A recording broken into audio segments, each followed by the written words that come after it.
Alright, what's up everybody? Here we go, camera. Hey, whoa, let me move that a little better. Hello!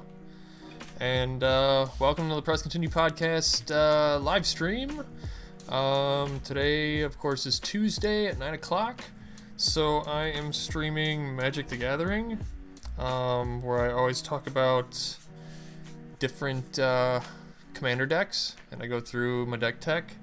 So today, I am going over my Thraximundar deck, which is not your typical Thrax deck apparently, because I looked up some stuff about it, and this is not how people normally do this deck.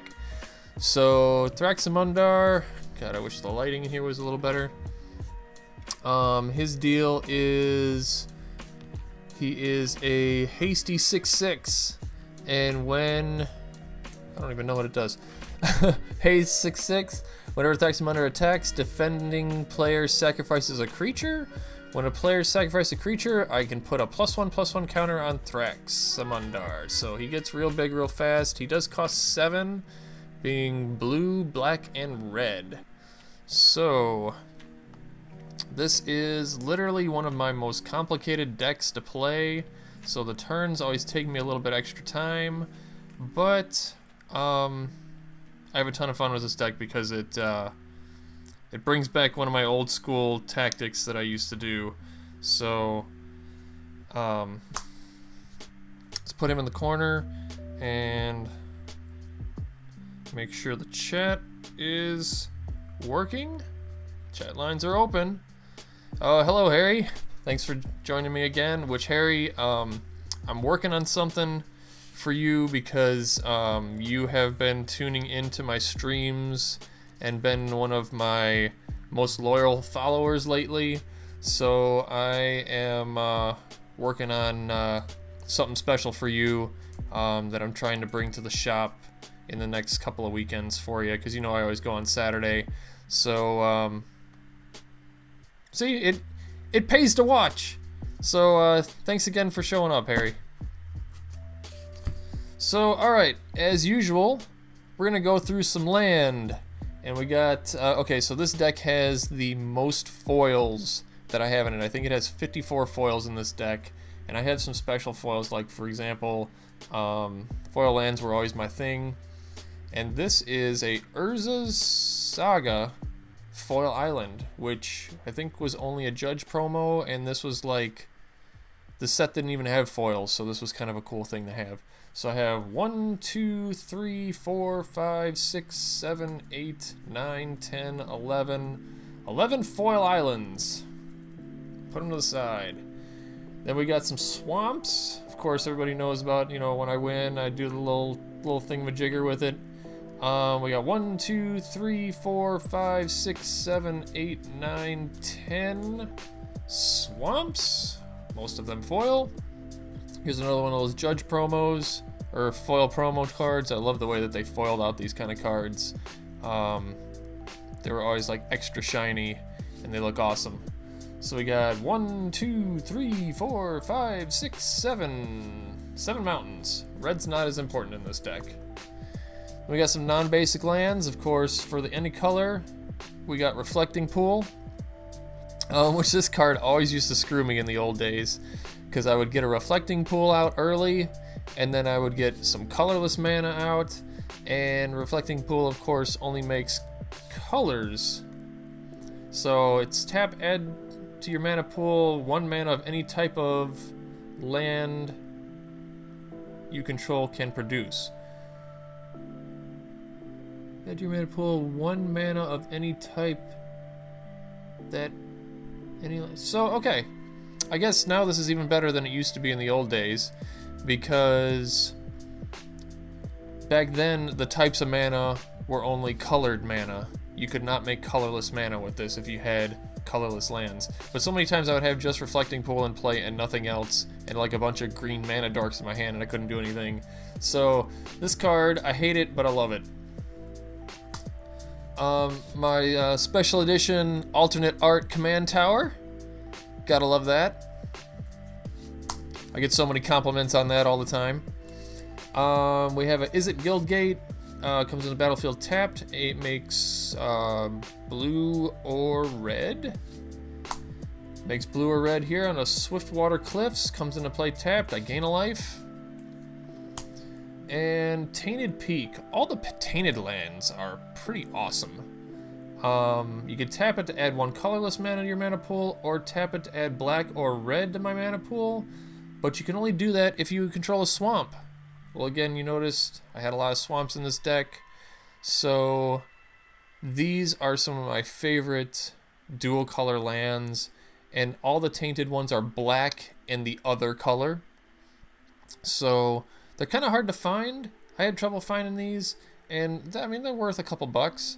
But excellent, excellent land and fun to play with. Bloodfell Caves comes into play tapped. I gain a life, and I get black or red.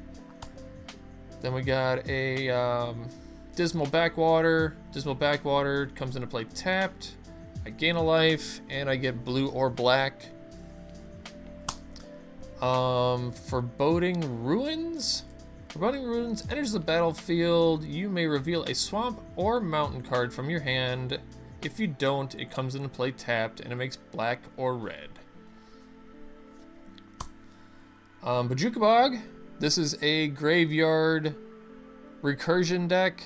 So, of course, when it comes into play tapped, when it enters the battlefield, exile all cards from target player's graveyard, and you can tap to add black. So there you go, exile somebody's graveyard, so you get all the creatures and they don't. Mortuary Mire enters the battlefield tapped. When Mortuary Mire enters the battlefield, you may put target creature card from your graveyard on top of your library. Tap for black. And a Crypt of Agadeem. Crypt of Agadeem comes into play tapped. Tap for black mana, pay 2, tap it, add a black mana to my mana pool for each creature in your graveyard. Well, you'll see why that is important and why this can make a ton of mana for me. So, that's the basic land base. I have not adjusted this deck in quite a while, so as I was getting ready for the show, I saw a few tweaks that I can do. Of course, there could be better mana base besides the come into play tapped and gain a life, but I have those in other decks, and I don't want to have all kinds of weird stuff in each deck. But look at all the foil, look at all the shiny lands. Good times. So, ready for the shuffle? Shuffle all that mess together for later, because, you know, at the end of the video we always do the a few test hands for those of you that have joined in before. Again, I always like feedback on the deck, so if anyone, jeez, these deck protectors keep splitting. I at least hope it's not on a, yeah, see, that one's split. These are the oh god, I can't remember. I get them at Walmart for like $7 a box or something like that. So these split way more than the old version of these. What are they? The Ultra Pros, Pro Ultra, something like that. But yeah, these split way more than the old version of these used to do. But I always like all black sleeves, and I try to get all the same color because I don't like having decks with different color sleeves and stuff like that. It just makes it easier. So yeah, that's kind of shuffled up for us. So let's get to the fun stuff. Let's do the spells first, because there's a lot of creatures in this deck. You kind of get an idea what's going on, what the theme of this thing is. So we still got Thrax hiding in the corner. And again, like I said, I always like everybody's feedback. So please tell me how you feeling about things. If you got any ideas on what to switch out. Of course, we're not taking out the old Soul Ring. So that's my old revised Soul Ring. I love those cards. We got some interesting stuff in here, like Spellweaver Volute. This weird set. it was like Future Sight, I think it was, that did this weird design on cards that we never saw again.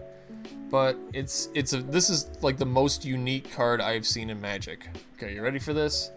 So it's enchant instant card in a graveyard. So you're enchanting a card in the graveyard. Whenever you play a sorcery spell, copy the enchanted instant card. You may play that copy without paying its mana cost. If you do, remove the enchantment card from the game and attach Spellweaver Volute to another instant card in a graveyard. So it enchants something in the graveyard. I get to cast it for, or an instant in the graveyard. I get to cast it for free, and then pick another instant that I want to enchant to cast for free next time I play a sorcery. Very strange card. I rarely play it in the deck, but when I do, I mean, it's usually copying like mana ramp spells or like scry spells and goofy things. One of these days I want to copy a Cyclonic Rift and cast that for free. That'll be fun. But that's kind of a nutty card that I just put in there for fun, because you guys know that I always put goofy stuff in the deck. Windfall. Each player discards their hand and draws cards equal to the greatest number of cards discarded this way. So my whole thing in this is to fill my graveyard as quickly as possible, because you'll see why. Wheel of Fortune. Everybody knows Wheel of Fortune. Everybody discards their hand and draws draws 7 cards. Traumatize.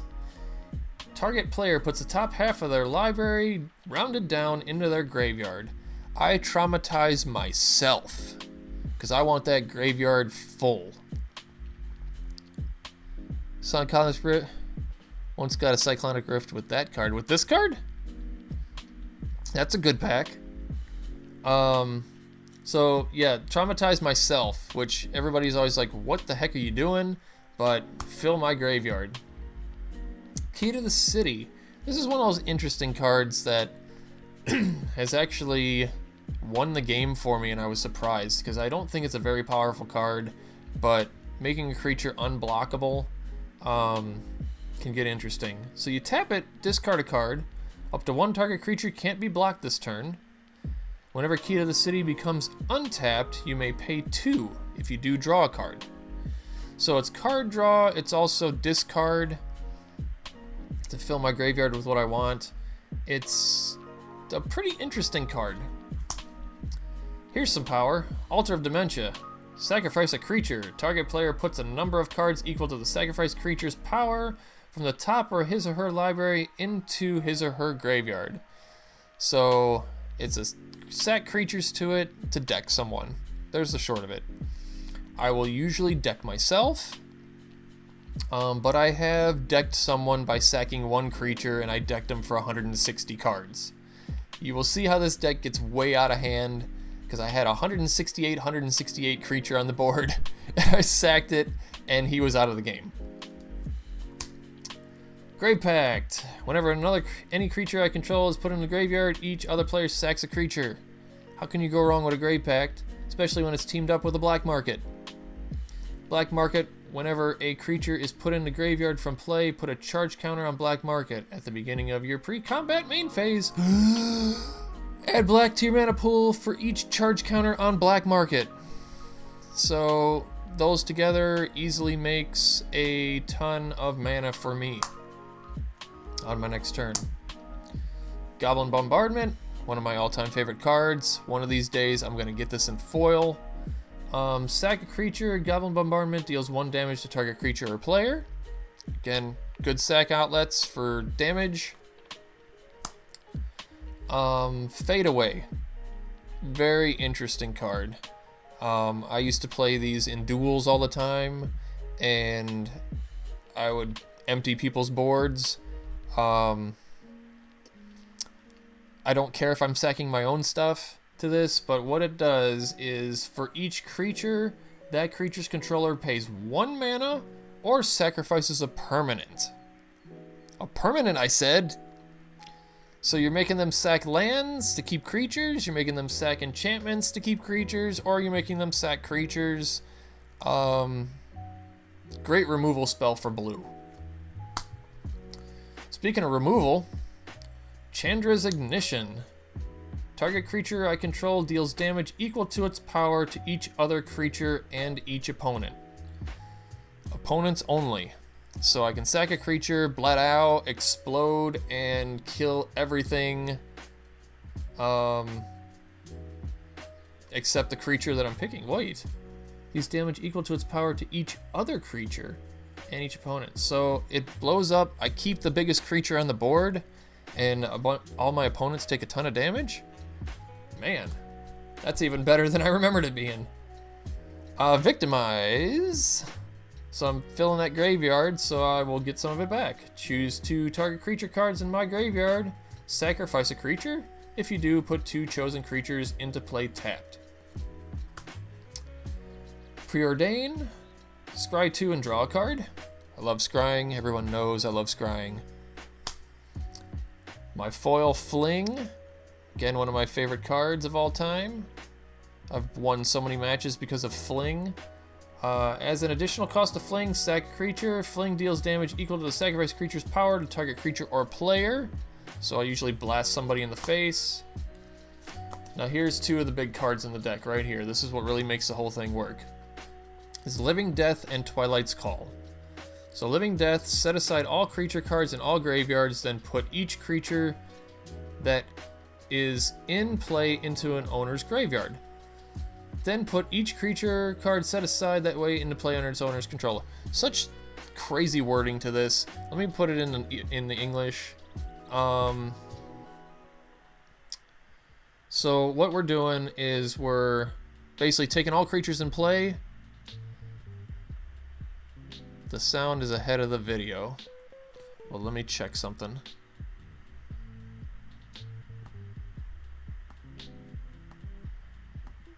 And I know that the camera does a little bit of weird stuff. This main camera here has a little bit of a delay over what's going on. So, and I haven't been able to figure out that whole delay thing. So one of these days I'll get to work on it a little better. But okay, so the short of Living Death is that you take all creatures in play, put them to the side, and then everything that's in the graveyard you put into play, and then the stuff that was put to the side you put into a graveyard. So it gets around anything that's indestructible as well, because you're not destroying it or anything, you're just moving it to different piles. Twilight's Call basically kind of does the same thing, is each player returns all creature cards from their graveyard to play. So it doesn't remove stuff in play, it just brings it back. But it's 6 mana, but for an additional 2 you can play this sorcery as an instant. So kind of interesting setup there. But these 2, bringing my graveyard back into play, can get into a never-ending combo, and I will show you that. But here's another thing, that Spellweaver Volute that we talked about a minute ago, right? Enchanting instants in graveyards. My only instant is Fling. Everything else is sorceries. So I gotta figure out how to get all these sorceries back since I'm decking myself, right? Well, we will get into that and you will see how I do it. Because that graveyard is basically another hand for me. Or another resource. We'll put it as another resource. That makes more sense. So let me shuffle this up some. So again, it's ready for the end of the video. And we'll see how that's working out.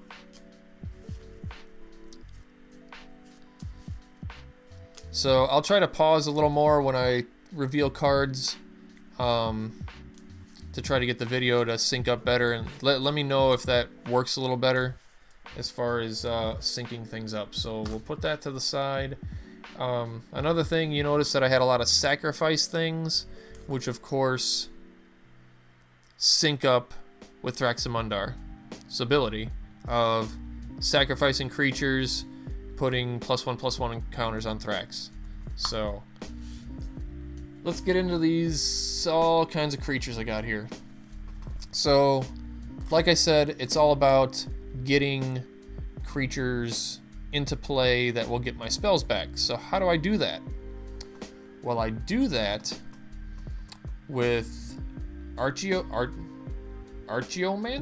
I don't know how to say that. When Archaeomancer enters the battlefield, return target instant or sorcery card from my graveyard to my hand. Well, we also have Anarchist. When Anarchist comes into play, I return target sorcery card from my graveyard to my hand. I have Mnemonic Wall. Mnemonic Wall is a 0/4 defender wall. When Mnemonic Wall enters the battlefield, you may return target instant or sorcery card from your graveyard to my hand. And we got Scrivenger. Scrivenger comes into play. I can return target instant card from my graveyard to my hand. So those 4 guys get my spells back. So we'll put them together over here. Oh, this guy too. At the beginning of my upkeep, return an instant or sorcery card at random from my graveyard to my hand. Whenever I cast an instant or sorcery spell, Charmbreaker Devils gets +4/+0 until end of turn. So I cast an instant or sorcery, he becomes an 8/4. Something to deal with. So there's 5 cards to get spells back. I'll just keep going to the next category, which is, ooh, I'm getting all kinds of lag here. Let me try doing this, hold on. Boop. Yeah, I was getting some lag spikes, so let's try it without the music for a while and see if that helps out. I think it's because, Finn is playing Fortnite. Yeah, my 6-year-old son is playing Fortnite, and in 3 days he's already level 20. So whatever. Alright,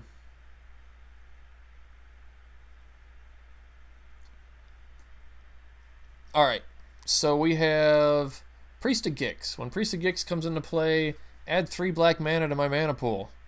Well, I did that also because a lot of my spells cost double black. So he helps out a lot with that, costing only 1 black to get basically a creature with a dark ritual. Peregrine Drake, 2/3 flyer. When Peregrine Drake comes into play, untap up to 5 lands. You'll see why that gets ugly real quick. And Great Whale. When Great Whale comes into play, untap up to 7 land. So, here, I'll say something right now about that. So, this right here, just this alone, right here, and Twilight's Call. So, if I have any of this in my graveyard, played for a month and you're level 5. Yeah, and he's only killed 4 people. He's only killed 4 people. I don't know what he's doing. He basically runs around and collects stuff and stays away from everybody and survives till the end somehow. But yeah, he's level 20 and he's only had 4 kills. So I don't understand the whole game. I understand Magic. That's why I'm talking about Magic today. But okay, so check this combination out. So we have Twilight's Call. Okay, each player returns all cards from their graveyard into play, right? If any of this crap is in the graveyard, like say the combination of these two. So they come into play, right? So I get back a sorcery from my hand, I played Twilight's Call, it comes right back to my hand, and then I untap 7 land. So I can play it again. But if I have a sack outlet of any kind, so let's say I had Goblin Bombardment out there. Sack a creature to do a point of damage to anybody. These 4 cards right here is an instant win. Because I just sack these 2 creatures. They're in the graveyard again. I play Twilight's Call again. These 2 come out. I untap 7 land. Twilight's Call goes back to my hand. Costs 6 mana. I play it again, or I sack these 2 to Goblin Bombardment, play Twilight's Call. These come back out. Twilight's Call goes back to my hand. Boom, boom, boom, boom, flip, flop, flip, flippity, flip, flip, flip. And I just do infinite damage to everyone. That is one of the sick combos in this deck. Okay, and it actually has ended the game many ways of doing it that way. I've used it with Altar of Dementia and decked everyone and just kept sacking and decking. Of course, if Grave Pact is out there too, everyone has creatures. Well, yeah, no one has creatures except for me. Let's see, what else can I sacrifice it to? Well, I'm actually getting to the sacrificial creatures. No one likes a comboer. It's only happened a couple times. I've actually won different ways than that, but that is a fun combo that this does, and I actually stumbled upon it on accident. So it's not like I purposely built it that way, but it ended up that way. So we need things to sacrifice to. Again, sacrificing so Thraximundar can get way bigger. So we got a Bloodthrone Vampire. Sacrifice a creature, Bloodthrone Vampire gets +2/+2 until end of turn. He can get real big really fast. Vampiric Aristocrat does the same thing. Fallen Angel, one of the old school cards. This has been around since I think like Alpha and Beta. But he's a flying 3/3, sack a creature, Fallen Angel gets +2/+1 until end of turn. Bloodshot Cyclops is basically fling on a creature. So you tap them and fling another creature. So there's a few sacrifice outlets, which again can make Thrax bigger, and fill my graveyard with junk to bring it back out. Rashidian Cutpurse. These are, again, around the same thing as Fade Away, so we'll kind of keep that together. Is when Rashidian Cutpurse comes into play, each opponent sacks a permanent unless they pay 1. So that's strategic playing of that. Rashidian Footpad. Each opponent sacks a permanent unless they pay 2. And Rashidian Brigand. Everyone sacks something unless they pay 3. And it also may block only flying creatures. So what's fun is in the old days I made a deck around this where I had 4 of each one in a deck, as well as a bunch of stuff that would tap other people's lands. So I was playing everything and all they were doing was sacking things, and it was a solid blue deck. So much fun. Here goes the scrying to get to those cards I needed. Omen Speaker. When he enters the battlefield, scry 2. No one usually cares that I play that. Geist of the Archives. At the beginning of my upkeep, scry 1. Nobody cares about that guy. Cryptic Annelid. When it enters the battlefield, scry 1, then scry 2, then scry 3. So you can essentially go through 6 cards searching for what you want by playing this guy. It's always weird when you have to scry 1, scry 2, scry 3, because you go through so many different options, and he's foily. But these are creatures, no one cares when you play them, but they're all good. So then you do all that scrying, and let's draw some stuff. So a Mole Drifter. Most of the time I will just evoke it to throw it in the graveyard. So when it comes into play, you draw 2 cards. Sire of Stagnation, again, a always fun draw card. Devoid.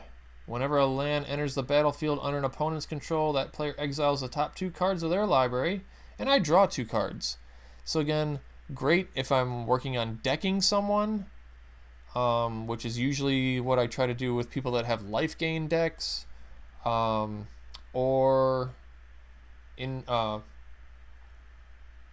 indestructible. Am I saying the right term now? I don't know why I just had a brain fart. Yeah, indestructible stuff. I will do this kind of stuff to try to deck them. Maybe add Velikan Ori, Worn Power Stone, Gilded Lotus, and Thran Dynamo. All the quick mana. What am I saying? What am I saying? So more mana artifacts. I had that kind of stuff in there, I believe, from the beginning, but I'll tell you. Well, here, let me find it real quick, because there was a reason that this deck originally was made. That I took this card out. Oh, darn it, it's in a bad spot. I took this card out, which I need to put it back in, because it's another win condition with this deck. And let me throw the whole binder out here so I can find it. And it costs 4. And I made a custom one, so I must find it.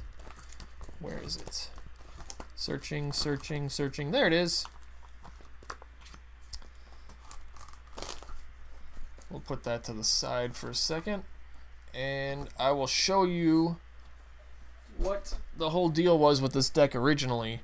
And this is my custom one. It was all about Mortal Kombat, which is a real card. It says, at the beginning of your upkeep, if 20 or more creature cards are in your graveyard, you win the game. So, this card is so hard to freaking find. It's like $1 rare. But this was my custom version that I made. I actually printed it onto a real Magic card. So, this is one of my proudest creations right here. That's back when I had a laser printer too. So, oh no, what happened? Okay, so and I put the little text on there. Ready, fight. So this was I love this card. I need to find the real one. I really want to make this a foil version somehow. I just got to figure out how I can do this at home. But yeah, Mortal Kombat might have to go back into this deck, just as a fun win condition, which I'd probably take out Spellweaver Volute, because I rarely play it when I play it. This is not a banned card, not at all. Just nobody plays it, because how often can you get 20 creatures in a graveyard? Well, this deck has 42 creatures, and I deck myself. So, and usually when this enchantment hits the board, everybody knows you're about to win, so you get targeted real quick. But yeah, that's my fun card that I might put back into the deck. So we talked about Sire of Stagnation. But yeah, another thing is this deck I play real quiet in the beginning, and I just kind of sit back and don't do much for the first like 3-4 turns, and then it's like pow! I just come out and wreck everybody. So sometimes it's fun to do nothing and don't make yourself a target until you know that you can handle what's going on at the table. It's one of those kind of political play the table. I mean, usually it's like I play stuff the second I get it in my hand so I can get things on the table just in case. But sometimes it's better to just sit there and do nothing, even though you can do something, until it's time to do something. Because then everybody leaves you alone. More card draw. Combustible Gear Hulk. It's a first strike 6/6. Okay, here's a lot of words. Add things that give flash.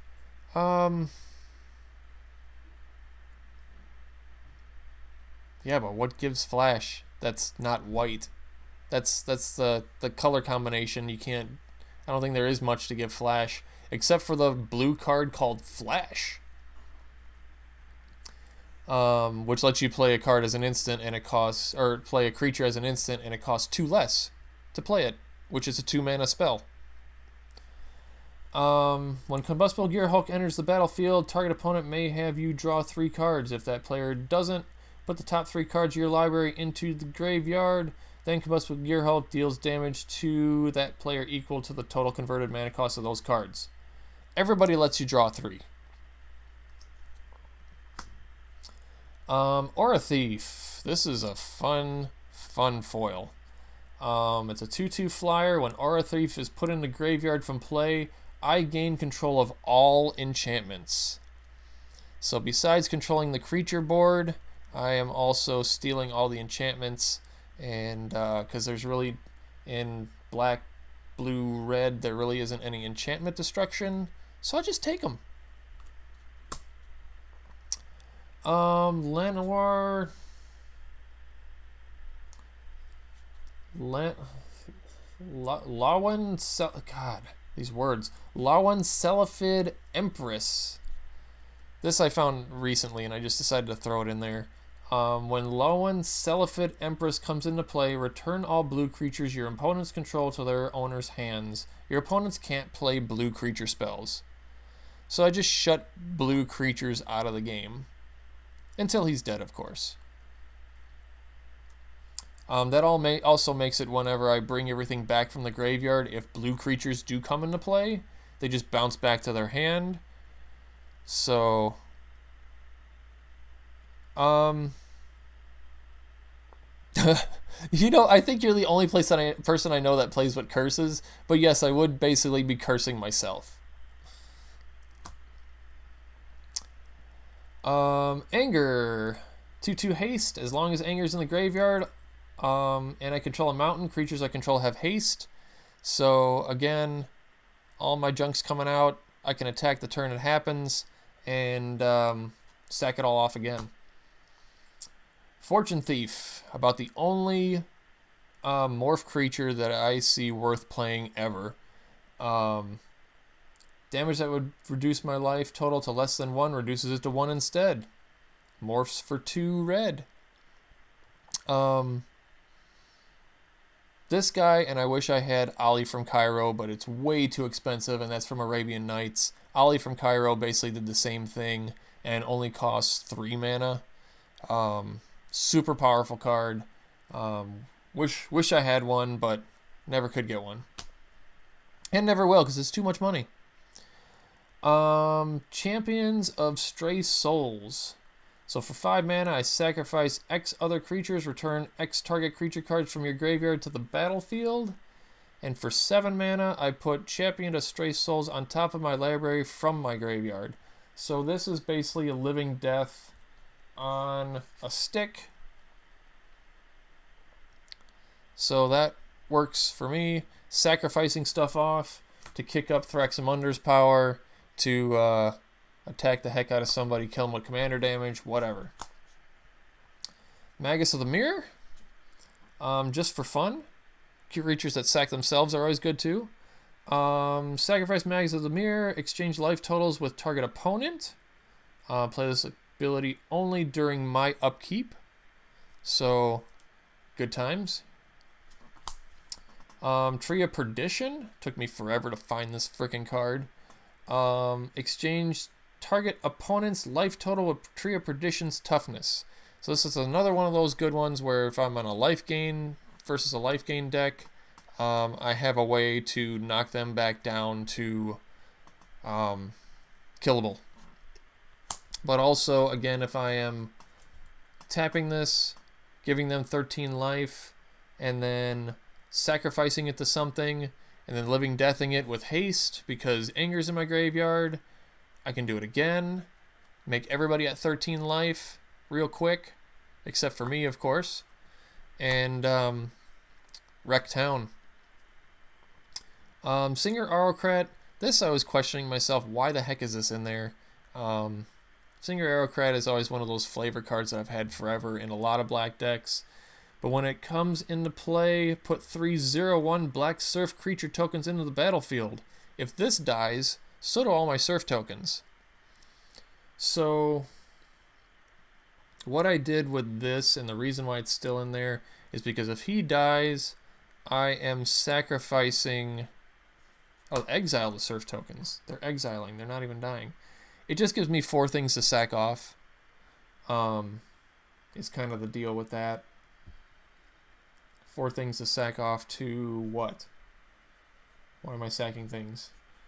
To Durs. To Goblin Bombardment.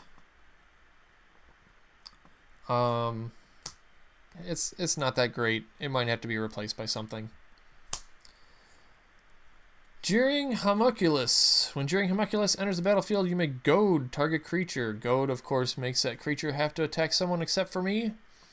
Real good as a defense if I bring everything back from the graveyard and I don't want them attacking me with their biggest creature. Also, if you look at this guy, we're going to look real close. He's giving all of us the finger. So, you gotta love it that he's flicking off everybody in town. Gravedigger. When Gravedigger enters the battlefield, you may return target creature card from your graveyard to your hand. So in case I need a creature back, there you go. Sepulchral Primordial. That's so hard to say. Sepulchral Primordial. I can't even. 5/4 Intimidate. When it enters the battlefield, for each opponent, you may put up to one target creature card from that player's graveyard into the battlefield under my control.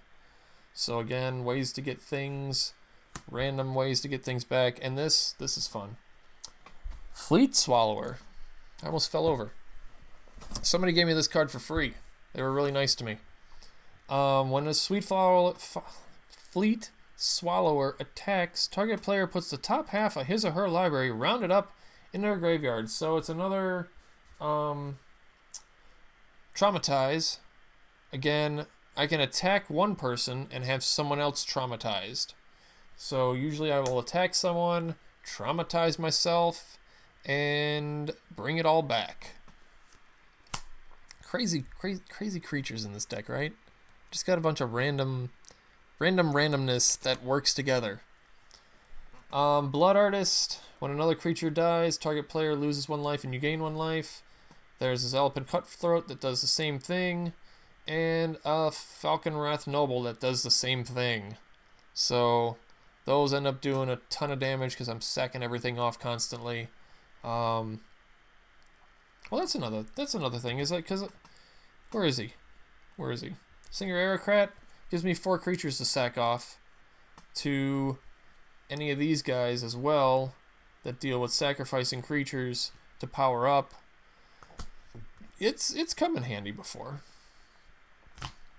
Vela the Nightclad does the same thing. Intimidate. Other creatures I control have Intimidate. And whenever Vela the Nightclad or another creature I control leaves the battlefield, each opponent loses 1 life.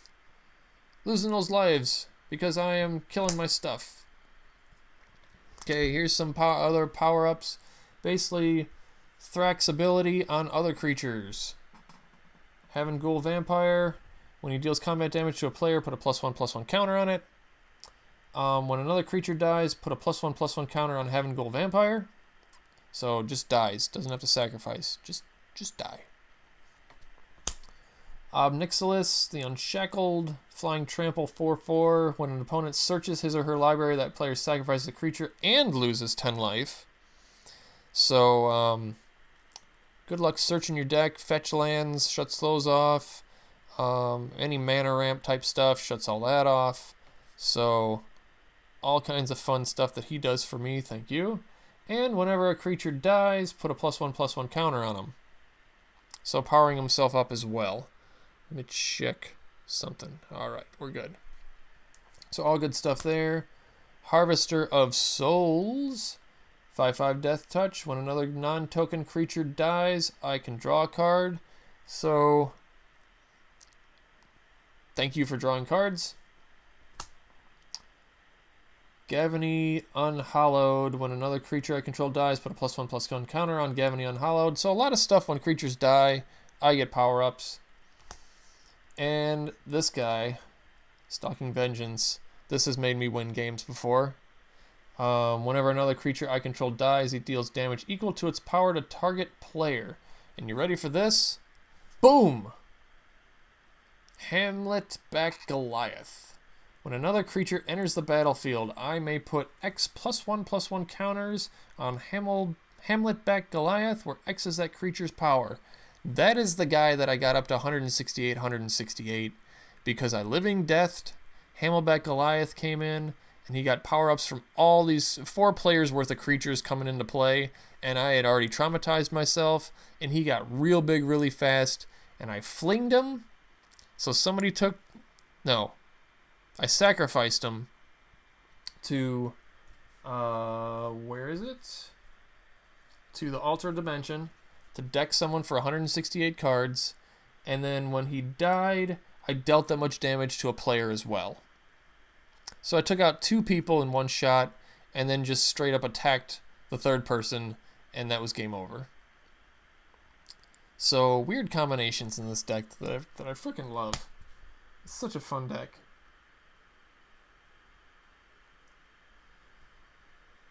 Alright, so what's next? We need to do some shuffling, right? Shuffle it all back together. So what do you think? Should I take out Spellweaver Volute for Mortal Kombat? I think that might be a good trade out. Everything else in here works really well.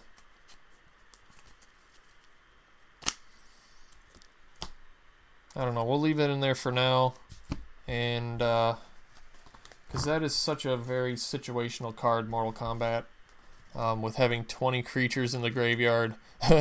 Harry says yes, switch it out. So I probably will, but I'm just going to play the deck the way it is right now, and a Spellweaver Volute gets in my hand, at least we know that that could possibly be a Mortal Kombat.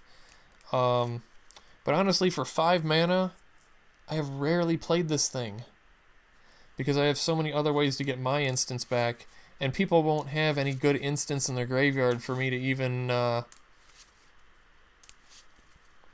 grab. So I have not had it come into play very often. Uh-oh. I just shuffled Thrax in. There we go. So do you guys also take your deck protector and do a different color for your commander? That way you don't accidentally shuffle it in to the rest of your deck. So that's what I started doing from the beginning, because it just makes sense. Because I don't know how many times I've seen people like, oh shoot, I just shuffled my commander into my deck.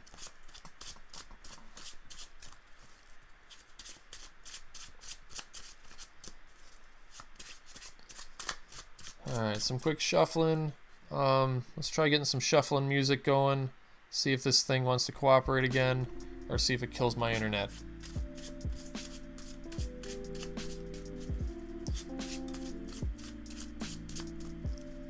I wish there was a bigger indicator of if my stream is dying or not. So I don't know, what have you guys been playing? Deck-wise, I know, Harry, I haven't seen you at the shop for a while, but I know Tara hasn't been there as much either. So, that girl needs to rest. She needs to stay home sometimes. I know the M19 spoilers have been hitting, so that's a thing. Don't know if I've really been excited about M19, because it just looks like a bunch of really basic stuff. So I'm not too thrilled about it. I did buy some Battle Bond packs and got literally garbage out of them. I mean, I might make a green fight deck out of one of the commanders I got from there, or one of the legendaries I got from there. But otherwise, I wasted my money on that. So, because the place we go, they don't normally have singles of limited sets like that. So, just bought a few packs to see what I would get, and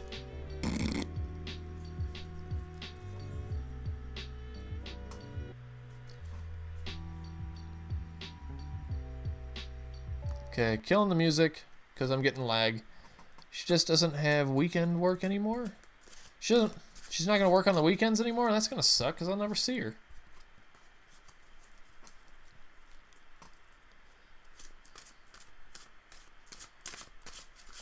So, alright, who's ready for some sample hands? Let's do this mess. We'll put Thrax down here. 1, 2, 3, 4, 5, 6, 7. 1, 2, 3, 4, 5, 6, 7. So that's a decent starting hand. And you see, a lot of stuff won't happen till like turn 4 or turn 5 from my costs. But that's fine, because I will draw a card. And just to be, well, I'll play Bloodfell Caves, gain a life. So that's turn 1. Turn 2. Just flip through the first few turns. Turn 3. Turn 4. Alright, so I got all 3 colors already. I could tick off the blue player with that guy, but at this point, I'd probably put Tree of Perdition out.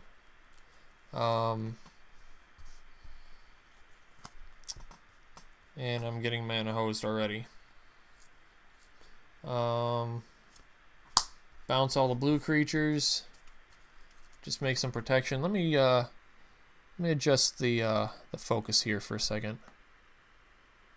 See if I can make that a little clearer for everybody.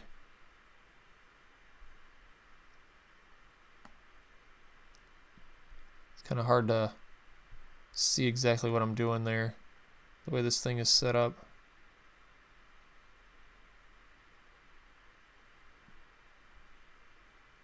It's a little better, I guess. It's hard to tell.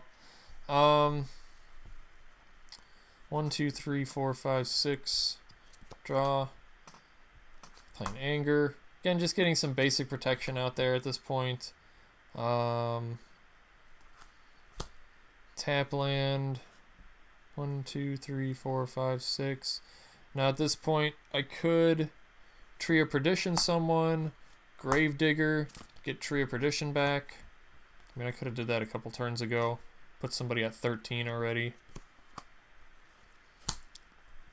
It's gonna make people angry though. 1,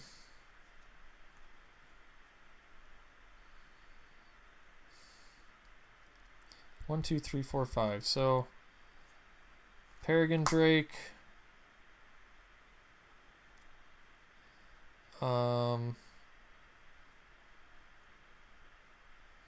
Board wipe? Living Death?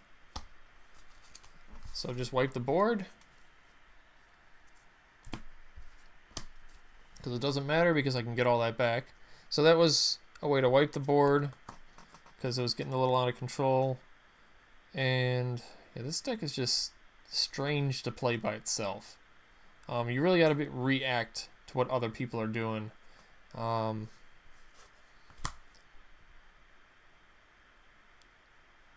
So Aeromancer, get Living Death back.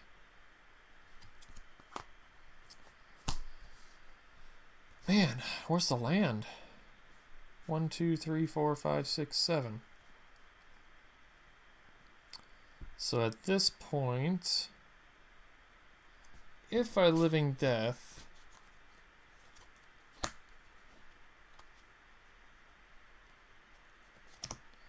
I do not come out ahead.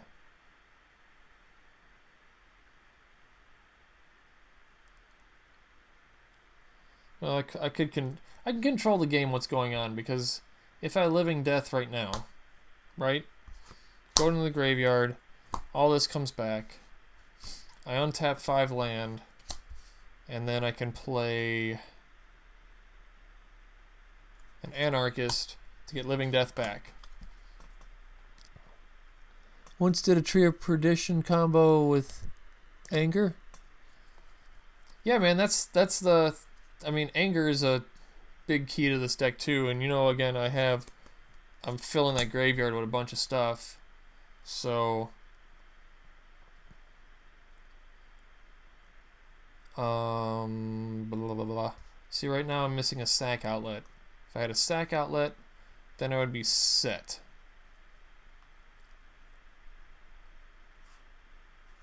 So let's play an Omen Speaker, Scry 2. And did not get a sack outlet, so it goes on the bottom. And then put out Tree of Perdition. Take another turn. So this is definitely a late game deck. 1, 2, 3, 4, 5, 6, 7. So Great Whale, Living Death. 1, 2, 3, 4, 5. Which would kill all this. I Tree of Perdition somebody. This will come back. I'll get Living Death. Yeah, this is playing really strangely right now. So let me let's try that again.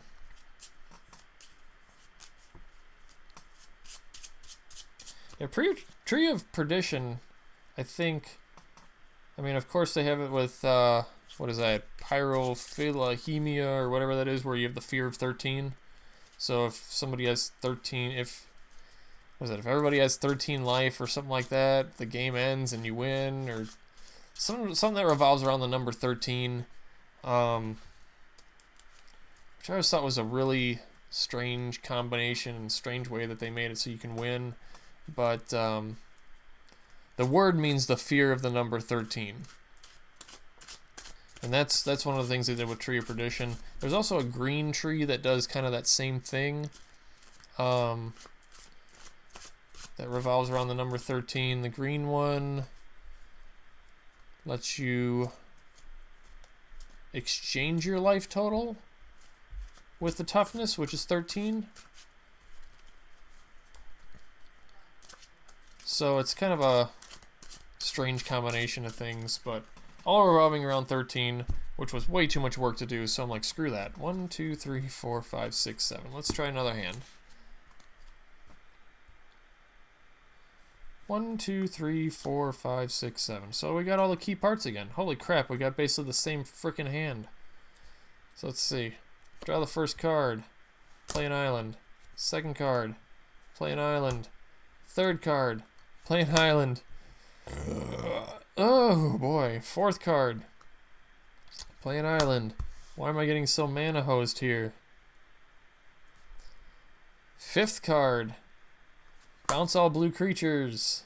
People can't play blue creatures. 6. 1, 2, 3, 4, 5, 6, 7, 8. So at this point, I would pitch a Combustible Gearhulk. There's Swamp. Now we're in business.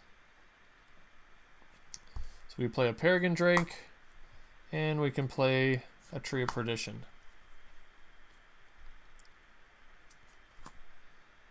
Zolaport Cutthroat for 2, and then sit, and then Traumatize. Here we go. Traumatize myself. I just kicked a card into my lap, and it's gone. Okay, here we go. So, to shorten it, we're just going to do this, and throw that in the graveyard. And see what we throw in there. So, we got a lot of lands. Jeez, a lot of lands. Blood Artist, Fleet Swallower, Priest of Gix. That'll be very good. Bring sorceries back. So I basically got everything I need in the graveyard at this point. Now all I need is a swamp next turn. Whoop! Preordain, scry 2, draw a card. I will scry 2, get my swamp. There we go. And that's game over. Living Death. Say Living Death. And you'll see what happens. So everybody takes 3 points. Somebody gets 13 life, actually, because I sacked that first. And then everybody takes 3 points. I gain 3 life. And then this comes back. First, Hamlet back, of course, goes in first. That'll return instant or sorcery from my graveyard to my hand. We get a Blood Artist. We get a Fleet Swallower. We get a Priest of Gix. There's 3 mana. We get an Anger. We get a Veil of the Nightclad.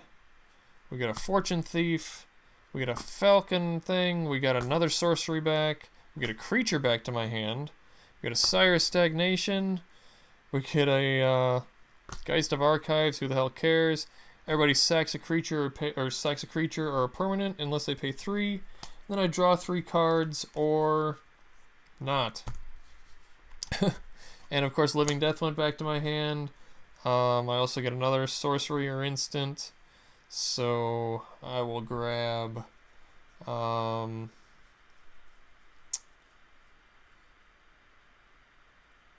grab Twilight's Call just in case. And I have 3 black mana floating at this point, right? Do I have any sack outlets?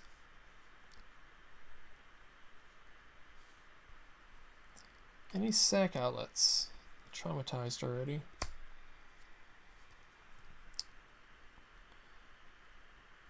I do not have any sack outlets, but I have 3 black mana. What the heck am I going to do with 3 black mana?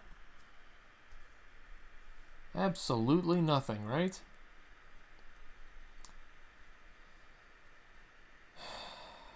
Yep, absolutely nothing.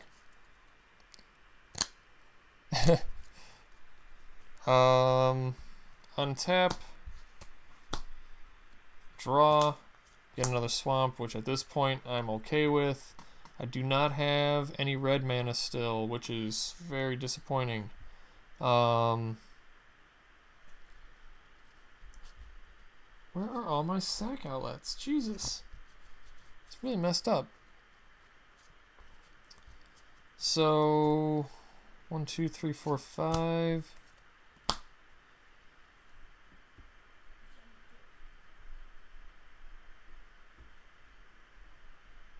If I Living Death, I can do it twice, basically.